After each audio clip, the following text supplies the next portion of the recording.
पण जर आपण जमिनीत शिकली आणि दुसराच काही उद्योग केला आणि तो उद्योगच जर फेल गेला किंवा तो चाललाच नाही, तर मग तुम्हाला लगेच रस्त्यावर यायला लागेल ना.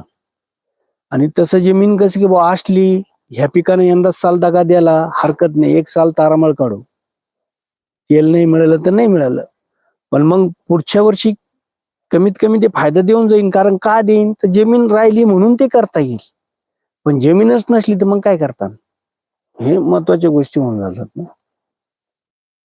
आणि आपल्यासारख्या शेतकऱ्याला तर जमिनीचं कसं वाटतं की बाबा हाई भरपूर झाली, कारण एक तर मंजूर भेटत नाही, ती परेशानी, इकडे योग्य मालाला भाव भेटत नाही.